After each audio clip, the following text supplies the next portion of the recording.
Funded Today Nation, welcome back to the Funded Today podcast. I'm Zach Smith, and on today's episode, you might feel like you're back in business school. We're going to talk about a matrix, the Crowdfunding Success Matrix, to be more precise. What do black holes, shooting stars, and supernovas have to do with crowdfunding? The Funded Today podcast is hosted by world-renowned entrepreneurs and business experts Thomas Alvord and Zach Smith. To get help with your next big business idea or to take your business to the next level, go to fundedtoday.com. Welcome back. I'm Zach Smith. And I'm Thomas Alvord. In our last episode, we talked about why your crowdfunding campaign or new invention might initially fail and why that's actually okay. If you felt like you're down on your luck and you've never had success as an entrepreneur before, that is the episode for you. Now, in today's episode, we want to talk about the first paradigm we use to analyze a Kickstarter or Indiegogo campaign. And most importantly, over the years, we actually learned that you can use this exact same matrix to analyze any business ventures. It's quite simple. Really, this paradigm, this matrix that we use, looks at how good is your product, and then also looks at how good or bad is your marketing. And it's super simple, but it actually has a lot of implications and matters substantially. Because if you have a campaign or a business or an e-commerce website and things aren't going the way you wish they were or you thought they would, really it comes down at its core. Do you have a product problem or do you have a marketing problem? Let's talk about what this looks like. And by the way, you can get these show notes and look at what we are calling the Crowdfunding Success Matrix in those show notes. So you might want to pull that up. If you're driving, probably not. It's very simple, as Thomas said. The Crowdfunding Success Matrix is just like those business matrices, if you've ever been to business school or done something like that, with the 4 quadrants divided by an X and a Y axis. So let me just briefly kind of describe it for you. In the bottom right, you've got quadrant 4. Bottom left, quadrant 3. Top right, quadrant 2. Top left, quadrant 1. On the Y-axis, you have your product. And your product is either bad or good. Y-axis, bad or good. X-axis is your marketing. And your marketing is either good or bad.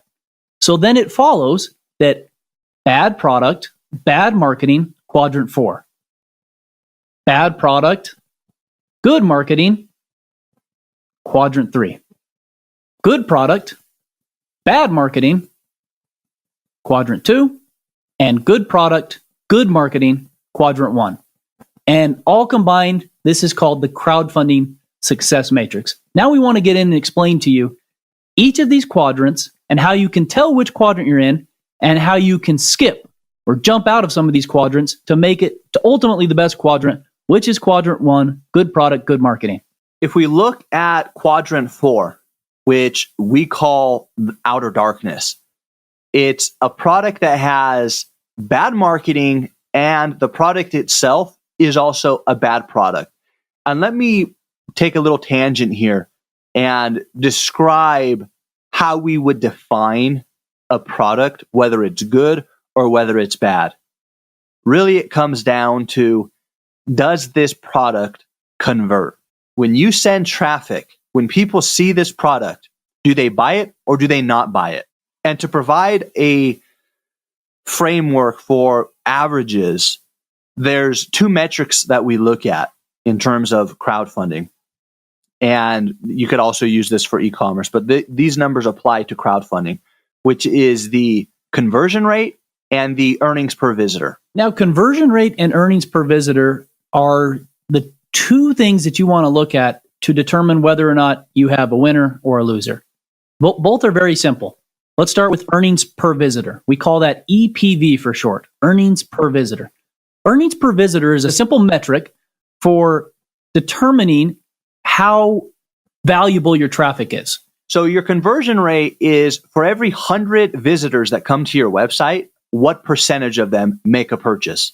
So if there's 100 people that come to your page and 3 people make a purchase or a pledge, your conversion rate is 3%. It's that simple. Now, your earnings per visitor is a different metric. It basically says for every visitor that comes to your page, how valuable are they, right? Or how valuable is your product? How much revenue is generated by each visitor that comes? So if you have 100 visitors, right, and you have $500 generated in revenue, your earnings per visitor would be $5, right? You had 100 visitors with $500 in sales or revenue. So on average, each visitor generated $5. Now, that could have been one person making a purchase for $500, or it could have been 5 people making a purchase for $100. It doesn't really matter how many people made a transaction. Really, it's just saying on average, what's the value of each visitor? An important thing to realize is the value that's more important. Is it conversion rate or earnings per visitor? And the reality is most people think it's the conversion rate. The conversion rate actually doesn't matter at all. It's really the earnings per visitor. Because let's say I have a product that has a 5% conversion rate, and let's say I have another product that has a 10% conversion rate. Well, you might think, hey, the product with a 10% conversion rate, that's a better product, right? It's 10% of everyone who goes to your website is purchasing it. Well, what if the cost for that product is only $1? What if the cost on the other product, where it's a 5% conversion rate, is $100,000? Well, obviously, you would be generating way more revenue with the higher priced item, right? So basically, earnings per visitor is factoring in what's the conversion rate and what's the value of that transaction. And that's giving you the earnings per visitor. So in crowdfunding, when we're looking at, is a campaign performing well? Is it performing not well? Really, we're looking at the product and we're saying, how does this product perform? Do people want it or do they not? Is it a good product or a bad product? And so what we're looking at is the earnings per visitor for that product. Now, Thomas, for earnings per visitor as it relates to crowdfunding campaigns for Funded Today Nation, and for those of you listening to this podcast, can you give them a little bit of a high and low so they know what a good earnings per visitor might be for their crowdfunding campaign? Absolutely. Different traffic is going to convert at a different rate and have a different earnings per visitor. So if you land press, usually the conversion rate and the earnings per visitor for all of the traffic that comes is usually going to be higher than if you're running ads on social media, as an example. Or if you're sending out an email to an email list, usually that number might be even higher depending on how nurtured they are and how engaged they are. So on average, though, if we're looking across all traffic sources, okay, a campaign that has a $2 earnings per visitor is about average, okay? If you have, say, a $5 to a $10 earning per visitor, then have a great campaign. And if you have an earnings per visitor that's like 50 cents, then yeah, you have a bad product. And I think that transitions us nicely into the idea of a good EPV versus a bad EPV. And a bad EPV is indicative of a campaign sitting in outer darkness. Yeah? Absolutely. So you don't want to be in outer darkness. To wax a little religious here, the scriptures have said there's weeping and wailing and gnashing of teeth. It's painful. You got a bad product and bad marketing, and that's when you end up in quadrant 4. These are the types of campaigns that aren't even backed by your friends and family. Remember in our Triple F episode? This is when you have a product that even your mom isn't going to back. And the campaigns in the outer darkness are the campaigns nobody ever sees because they're so bad. And the few people who do, they don't even pay attention to them, right? Your marketing is bad. Your product is bad. And so it's just a bad campaign overall. So you don't want to be there. Now, if we move on to quadrant 3, you might think quadrant 4 is the worst quadrant, right? Hey, you got a bad product, bad marketing. It's actually not the worst quadrant to be in. Quadrant 3, which is the bottom left, which we call the black hole, is actually the worst quadrant to be in. Now picture a black hole, right? I'm not a scientist, but a black hole basically sucks everything in. So you're throwing your ad dollars at something that's simply not converting. Just picture your bank account getting sucked out. That's the idea of a black hole. Traffic you send, people who come and see it, they don't purchase it. They don't like it. You don't have a good conversion rate. You don't have a high earnings per visitor, but you have good marketing. Technically, if you had good marketing, you would immediately turn your marketing off when you see you're not generating revenue, right? You're not having a good ROI. And Thomas, I think it's important to define good marketing as well, because when we talk about good marketing, that's not just eyeballs on the page. Like we talked about earnings per visitor a little bit, your earnings per visitor improves when you have qualified traffic. So good marketing meets two elements. First, you got to drive a lot of traffic. Everybody wants eyeballs on their page. Just get me more traffic. My product's going to raise tons of money. Send more visitors to my page. It's going to raise tons of money.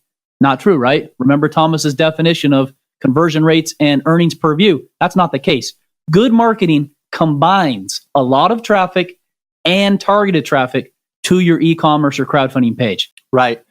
In the crowdfunding success matrix, what we're looking at is a bad product with good marketing. When we say good marketing, we're talking about you're sending a lot of traffic and you're doing good creatives and you have a good cost per click. Now, the reason this is a black hole is because literally you are flushing your money down the toilet. If we didn't have an outer space theme with outer darkness and black hole and shooting stars and a supernova, we probably would have had a toilet with money in it being flushed down, right? But the idea is, look, you're sending this effort, this money, this time, this energy to run the marketing, and you might have the most spectacular marketer who does the most beautiful and effective creatives, but it doesn't matter, right? It's all for naught. It's completely wasted. It's a black hole because that product is literally sucking everything in, all of the light, all of the life, and you're left with nothing after all is said and done. So you don't want to be in that quadrant. Now, Thomas, what product comes to mind most readily for you when you think of the black hole? I think we both could agree it's probably a smart water bottle that you ran. You remember that story? Yeah, I do. So this product, and I won't call them out because that's probably mean, but this was a product that the creator designed originally because he was getting tons of headaches. He had a desk job, he was working, and he just felt terrible every day. And he went to a doctor, and the doctor attributed his headaches to not being hydrated enough, not drinking water. Makes sense, right? Well, he goes and creates a smart water bottle. And when we see his product, and when we look at the pitch and we review the page and the video, he has designed this product not to remind himself and others to drink while they're working 8 hours a day, 10 hours a day, 12 hours a day, whatever it may be, but when they're playing a sport. So they're playing soccer, they're playing a basketball game, and somehow they get a little buzz or a notification, time to drink. Now, I don't know about you. I'm fairly athletic. I play a lot of sports, and Thomas does as well. If I'm playing sports, I don't need to be reminded to drink. I simply am thirsty. I've been running hard, and I drink. It's a natural response. It's subconscious even. And so he actually had a great idea for a product. Problem was, he didn't have the right pain point addressed in all of his pitch material to sell that product. And that was a black hole. He threw money at it. He threw money at it. He threw traffic at it. And it all converted horribly. Now, let me share one other example of a black hole of a client that we worked with. And this was a pet product. And again, I don't want to, speak ill of people we've worked with. So I'm not going to say what the product was, but it was a pet product. Okay. They wanted to raise a lot of money. Literally, they raised between Kickstarter and Indiegogo over $1 million. Okay. Well, what you don't know, they told us they didn't want to keep working with us because they were going to do stuff on their own because we were generating an ROI targeting specific audiences that were generating a positive ROI, but they just wanted to scale this, okay, like crazy. And so literally they spent over $1 million to raise $1 million just because they wanted to go get in some of the big pet stores across the country. That is an example of a black hole. They didn't have a good product. Their earnings per visitor was not that good. And so they spent and threw so much money at it, and it literally sucked up their money. And they were doing it just with the hope that they would be able to get a retail placement. every time you see $1 million campaign, even $100,000 campaign, a $5 million campaign, you might think, oh my gosh, this guy's made it. He's accomplished the dream. He's a successful entrepreneur. I would recommend to follow the advice that Thomas and I have told you today. Earnings per view, conversion rate. Don't immediately assume that when you see $1 million campaign, it's the most successful thing ever. It could quite possibly be exactly like that pet product Thomas just shared with you. A horrible product with horrible conversion rates that has simply been gamified and manipulated through sending massive amounts of traffic at substantial deficits and losses, and is not what it seems. I think a lot of people listening to our podcast and those who are considering crowdfunding might not realize that happens quite a bit. And the only reason people are typically doing that, from what we found, is they're trying to get in with a venture capital or a retail placement. Everyone's going to be different. I imagine most of those guys or gals are going to look at it and say, hey, what was your net? How much did you spend? How did this convert? Not just, hey, here's how much you posted. Maybe that would get you the interview based off of how much you generated. But once they dig down and analyze the numbers, they're going to see through it. We have lots of clients make it on Shark Tank, and they'll say, I raised $2.6 million. And Thomas and I are like, what was your net on that? While that might not actually get shown on TV, rest assured that when Mark Cuban, Damon John, Lori Grenier, Mr. Wonderful signs a deal, there's a lot of stuff happening in the back end to get to the net profit of the company. And what's interesting about the black hole, Zach, is I think a lot of this might even have more application to people outside of crowdfunding, especially the VCs and the people who are really trying to push new product. Because with crowdfunding, typically it's somebody who's in a startup phase and they have a limited budget and they're not going to go spend stupid money trying to promote it. And they're going to be more calculated in what they do. It's the people who are trying to play the big game that I see run into this problem. And it's those people who I think have a product or app installs or whatever, and they don't have the revenue, right? I understand it's a different game. We have these users, we have these app users, whatever. We have this traffic. Now, how do we monetize it? And obviously, that's not a bad thing. You look at people like Facebook, which didn't really have revenue, and then they figured out how to monetize it. Once they went public, they really focused on that. Obviously, they're an animal now. They make massive amounts of money. That's not always the case, but you really got to think, what is the product? Do you have a good product here? Is it smart to be spending so much money? Don't be a black hole. If you have a bad product, then do not spend and send tons of traffic to it. I love that. So quadrant 4, outer darkness.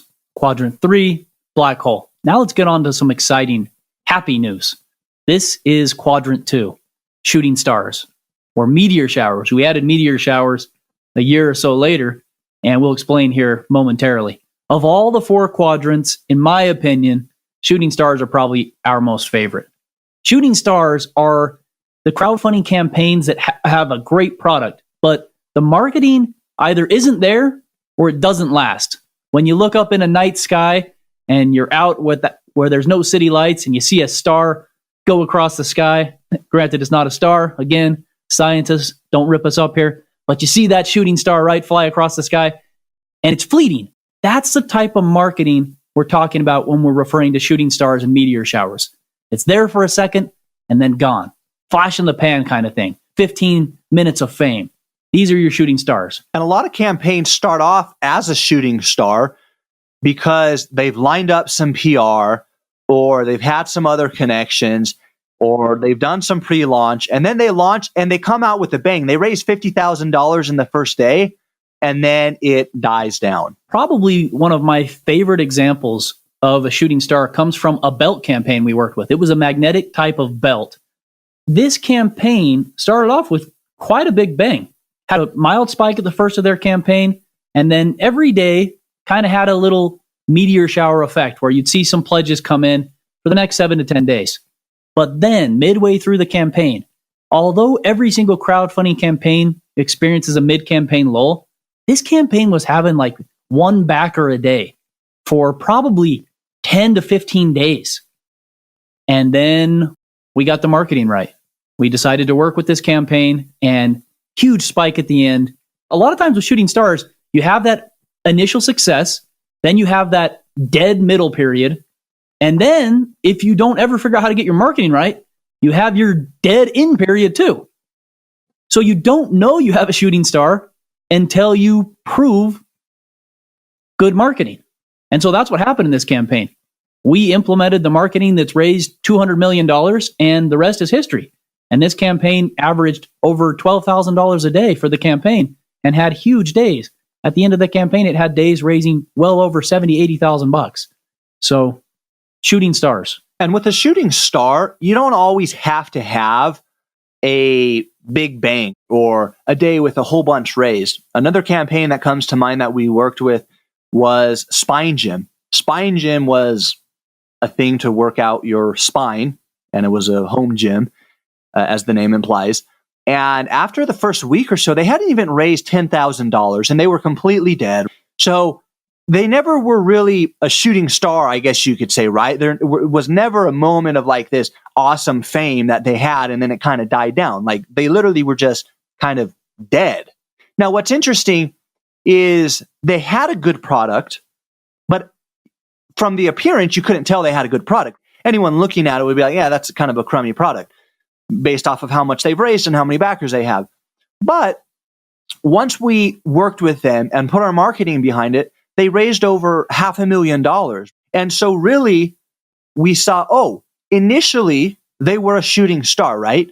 They had a good product, but bad marketing. So their success was fleeting, wasn't sustained. It wasn't massive. And that's where you get to be a supernova. When you take a good product like Spine Gym and then put good marketing behind it. And that's exactly what happened with Spine Gym. Spine Gym ultimately became a supernova, and to date has raised over $2 million for this product that originally looked like it was almost in outer darkness. So very exciting. And as Thomas mentioned, our last quadrant is a supernova. That's quadrant 1. That's where you want to be. Really simple. Good product. What does good product mean? Good marketing. What does good marketing mean? We've talked about those. That gives you a supernova. A good product combined with good marketing is a supernova. The best example of supernova is probably the Baubax travel jacket, invented by Haral Sangavi. We helped them raise over $4.4 million. It had the triple F. It had the powerful launch. And then right after the powerful launch, it had the sustained good marketing that led it to become, I think, at the time of us recording this podcast, it is the 6th most funded campaign in crowdfunding history. The Baubax travel jacket, most of you have heard about it. It's went on to be in airports all around the world. It's a travel jacket that has 10 or 20 different pockets and things that you can hold your gloves in. It has a case for like a cozy for a drink. It has a little microfiber cloth to clean your glasses with, or make your sunglasses clean, or remove smudges from your phone or tablet devices. Just very innovative, very cool. They took a traditional jacket and said, how can we make this functional? How can we make this the only jacket you'll need when you're trying to get from point A to point B? How do we get in and out of security, get on a plane, travel, make it to our destination? That's the Baubax travel jacket. Now, how can you take this matrix and apply it outside of this? How do we apply it? And I'll give an example just a week ago how I applied it. Now, I wasn't necessarily thinking crowdfunding success matrix, and that's not the vernacular I was using when I was talking with one of our clients. But there was a client we're working with, and they had a successful raise on Kickstarter, raised over $100,000. The campaign converted well. It was a good product with good marketing. And on their e-commerce, on their website, we started working with them. We turned on traffic and started running traffic. Things weren't converting. So then we tweaked some of the marketing, some of the audience targeting, some of the placements, ran some marketing, and things still weren't converting. Okay. At that point, the client said, hey, how about we do this, make this tweak, and then send some more traffic. As I thought about doing that, I realized that's actually not what we need. We don't need more traffic. Right now, we have a conversion issue. If your conversion rate is under 1%, It doesn't matter if I send 1,000 visitors or 1,000,000 visitors. The ROI won't be there. We literally have to go and we have to fix the conversion rate. In a way, we already know he has a good product. It's a little more nuanced than this paradigm of what's your product, what's your marketing. But in this case, we have to say, okay, what are we going to do so the product converts? Part of that is changing the web page. Part of it is changing the offer. By changing the web page and how the product is presented, the product's the same, right? But how the product is presented, in a way, it helps move the product along the scale of being a good product, right? Because it's the perception of these users, of these visitors that are looking at the product and what they perceive the value and the benefit of the product being, right? We need to improve that and tweak that. And then also with the marketing, instead of just sending the traffic right away, hey, how do we put some offers in there for this specific product that will get it to convert? We've come up with the campaign that we've worked with, and we'll test that and we'll see how it goes. It's a very big picture paradigm. And another way to look at it, instead of do you have a good or a bad product or good or bad marketing, another way to look at it is this. Do you have a good or bad conversion rate? And is the amount of traffic you're sending good or bad, high or low? And really, that's what you got to look at. Hey, I'm not generating sales. Okay, well, is it because you don't have the right traffic, or is it because it's not converting? And then focus where you need to focus first.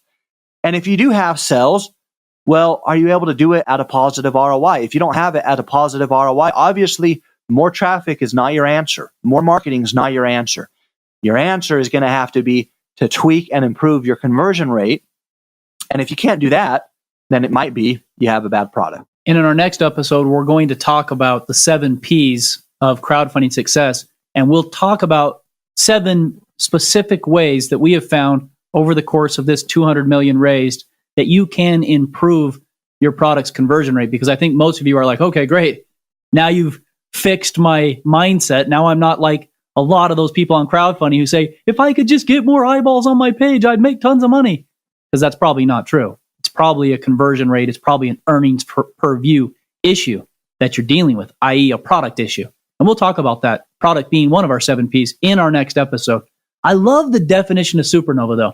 So before we close, I just Googled this and this is what came up. A supernova is an explosion of a star that briefly outshines an entire galaxy, radiating as much energy as the sun or any ordinary star is expected to emit over its entire lifespan. Normally, this shining and energy radiation lasts several weeks or maybe even months. Does that sound like a crowdfunding campaign, or am I just a nerd and doing this too much? That's exactly what you want to happen in your 30 to 60 day campaign. No peaks, no valleys or troughs, just steady, consistent, supernova-like pledges throughout your entire campaign. And that's what happened with Baalbek's, and that's what's happened with any of those supernova-type campaigns that you see that raise the big money on crowdfunding. So we hope you enjoyed this episode today. We're really excited. Apply the crowdfunding success matrix. I love what Thomas said, how he simplified it. And to not think of it as a bad product or bad marketing even, but just how are my conversion rates? How is my marketing? Is my marketing good or bad? Are my conversion rates good or bad? Look at, is it a traffic issue or a conversion issue? If it's a traffic issue, you have a good conversion or a good earnings per visitor. Well, you just need more traffic. Where do you get that? If you have enough traffic and you just have no sales, then it's a conversion issue. It's an earnings per visitor.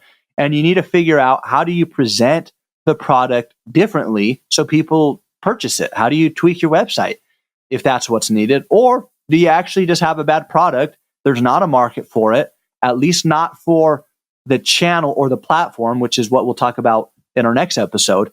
But again, those are the things to look for. Is it a conversion rate or a traffic issue? That's what it comes down to. All right, it's that time of week again, the Funded Today Product of the Week. And my pick for Product of the Week is Aram One.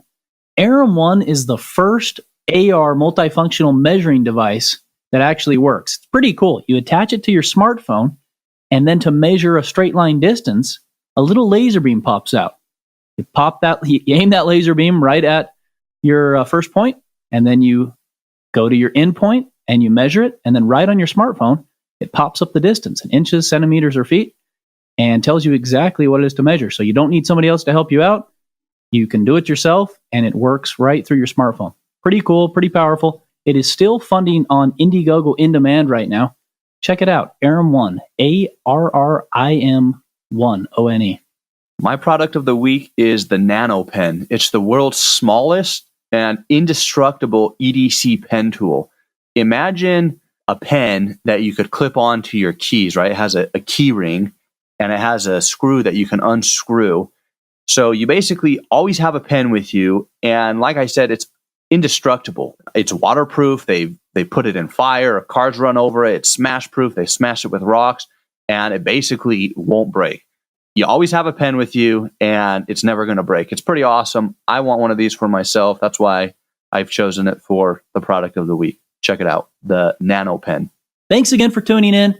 Be sure to tune in to our next masterclass. We're going to be discussing Funded Today's 7 Ps for crowdfunding success. After you understand each of these 7 Ps, you will find out just how critical they are to your campaign success. If even one of these Ps is off, that can be the difference between success and failure. And as always, remember, don't wait until tomorrow. Get funded today. Funded Today is the worldwide leader in rewards-based crowdfunding on Kickstarter and Indiegogo. Combined, they have raised over $200 million and counting for thousands of new ideas and inventions worldwide. If you've got an idea for a new product or invention, visit fundedtoday.com to speak with one of their experts.